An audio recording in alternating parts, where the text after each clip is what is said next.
আপনাদের জন্য নিয়ে আসছি আজকে মিষ্টি ফাঁকা আম দিয়ে সাগুদানা দিয়ে আর দুধ দিয়ে একটা ডেজার্ট আইটেম। তাহলে এভরিওয়ান আসসালামু আলাইকুম। কে কোথায় থেকে দেখতেছেন, দেশ বিদেশ যে যেখান থেকে বসে এই মুহূর্তে আমার এই রেসিপিটা দেখতেছেন, সবাইকে জানাচ্ছি সালাম এবং অভিনন্দন। দেখে বুঝতে পারতেছেন আপনাদের জন্য আজকে কত লোভনীয় একটা রেসিপি নিয়ে আসছি।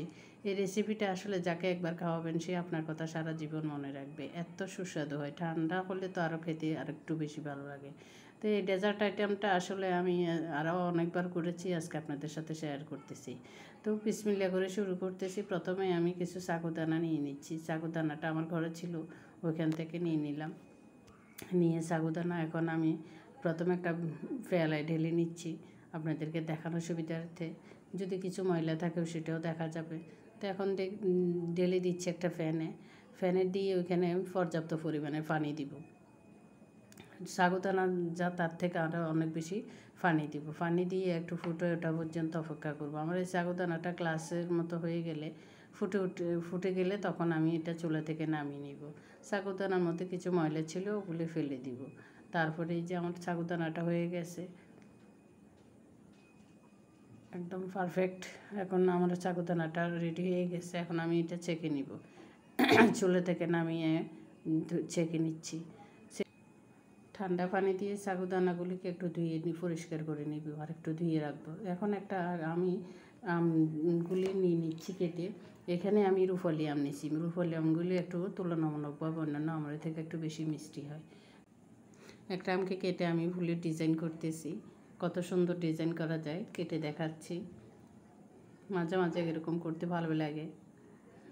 তো এই যে একটা ফুলের ডিজাইন করে নিলাম, আর কিছু আম কেটে নিলাম। এই আমগুলিকে এভাবে কেটে নিব। কেটে নিয়ে এগুলি থেকে এই যে কেটে নিচ্ছি এভাবে, একটু মুখ থেকে ফেলে দিয়ে আর এইভাবে এটাকে কেটে স্লাইস করে নিব। তারপর ওইখান থেকে আমি একটা ব্লেন্ডার জারে নিয়ে নিব।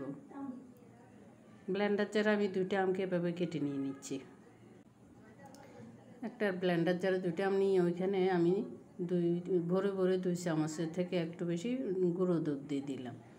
গুঁড়া দুধ দিয়ে দিলাম, এটা জাস্ট একটু স্বাদটা বাড়ানোর জন্য। আর দিয়ে দিচ্ছি পরিমাণ মতো চিনি। চিনিটা আসলে একটু কম দিচ্ছি, কারণ রুফলি আম এমনিতে অনেক মিষ্টি, কিন্তু ওই যে দুধ দিব সেই জন্য একটু ব্যালেন্স করার জন্য আমি চিনি দিলাম। দিয়ে একটা হ্যান্ড ব্লেন্ডারে ব্লেন্ড করে নিয়ে নিলাম। এখন এদিকে ডেকোরেট করার জন্য আমি কিছু কাঠবাদাম আর কাজু বাদাম না সরি পেস্তা বাদাম কেটে একটু স্লাইস করে নিলাম, ছোটো ছোটো করে নিলাম আর কি। এই যে এটা হচ্ছে অরিজিনাল একদম খোসায় বড়ানো পেস্তা বাদাম। এগুলো একদম খুবই ভালো। এগুলি আমার ননদ যখন হজ করতে গেছিলেন ওখান থেকে নিয়ে আসছিলেন, আমাকে অনেকগুলি দিয়েছিলেন। আমি আসলে তো নাস্তা পানি বানাই, সবাই জানে, কিছু না কিছু করে থাকি সবসময়, এগুলিতে দিই। তো এখন এগুলিকে স্লাইস করে এক সাইডে রেখে দিচ্ছি। আর এই যে আমগুলিকে কিউব করে কেটে নিলাম। যে আমটা আমি ডিজাইন করেছিলাম ওইটাকে এখন এভাবে কেটে তারপরে কিউব করে কেটে নিব, কিছু ডেকোরেট করব সেজন্য। সাগুদানা আর কি আমের এই কিউব করে কেটে রাখা স্লাইসগুলি আমি গ্লাসের দিয়ে সাজাবো। তো এইভাবে আমি সবগুলি আম স্লাইস করে নিয়ে নিলাম, কিউব করে কেটে একটা ফেলায় নিয়ে নিলাম।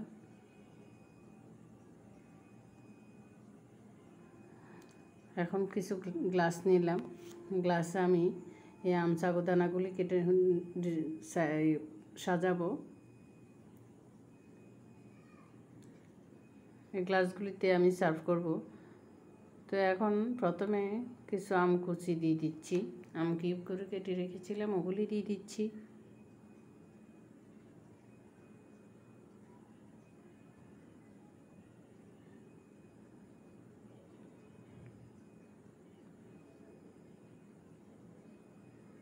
তারপরে দিয়ে দিচ্ছি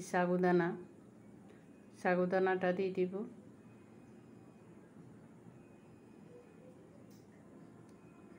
সাগুদানাটা দিয়ে দিচ্ছি। এখন আবার ওই যে আমের ব্লেন্ড করে রেখেছিলাম দুধ আর চিনি দিয়ে, ওটা দিয়ে দিচ্ছি। পাউডার দুধ দিয়ে যে আমগুলি আমি ব্লেন্ড করে রেখেছিলাম সেগুলি দিয়ে দিলাম। এখন এদিকে গ্লাসে মধ্যে দিয়ে দিচ্ছি লাস্ট পর্যায়ে দুধ দিয়ে এদিকে একটা ফেলাই আমি আমার শাশুড়ি মার জন্য নিলাম, কারণ আমার শাশুড়ি মা গ্লাসে খেতে পারেন না কোনো কিছু, উনি চা দুধ যে কোনো কিছু ফেলাই করে খায়। তো এখন উপর থেকে আর একটু কিউব করে কেটে রাখা যে আম ছিল ওগুলি দিলাম, আরও দিয়ে দিলাম আগে থেকে রেডি করে কুচি করে রাখা বাদাম কুচিগুলি, কাঠবাদাম আর পেস্তা বাদাম দিয়ে যে নেড়ে চেড়ে দিচ্ছি। সবগুলো গ্লাসে সব কিছু মিক্স করে এগুলো একটু নেড়ে চেড়ে দিলাম। দেখে বুঝতে পারতেছেন রেসিপিটা কত লোভনীয় হয়েছে। তো আপনারাও এখন ফাঁকা আম আছে যথেষ্ট পরিমাণে, এই ফাঁকা আম থাকতে থাকতে এখন অ্যাভেলেবেল পাওয়া যায়, তৈরি করে খেয়ে দেখবেন ইনশাল্লাহ অনেক ভালো লাগবে।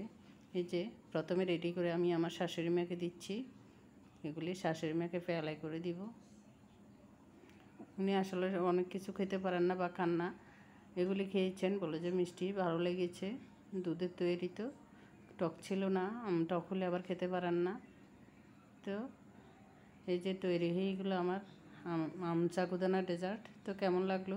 ভালো লাগলে অবশ্যই একটা ফলো দিয়ে যাবেন ফেস থেকে দেখে থাকলে, আর যদি ইউটিউব থেকে দেখে থাকেন তাহলে একটা সাবস্ক্রাইব করে যাবেন। সবাই সাবধান হয়ে চলাফেরা করবেন, কারণ এখন আবার করোনার প্রাদুর্ভাব দেখা দিয়েছে। সতর্ক হয়ে থাকবেন, আল্লাহ সবাইকে হেফাজত করুক, সকল বিপদ আপদ থেকে রক্ষা করুক। তো সবাই ভালো থাকবেন, সুস্থ থাকবেন, যার যার জায়গায় তেতে সতর্ক হয়ে চলবেন। সবাইকে আল্লাহ সুস্থ রাখুক, ভালো রাখুক। তো আল্লাহ হাফেজ, আসসালামু আলাইকুম, শুভরাত্রি।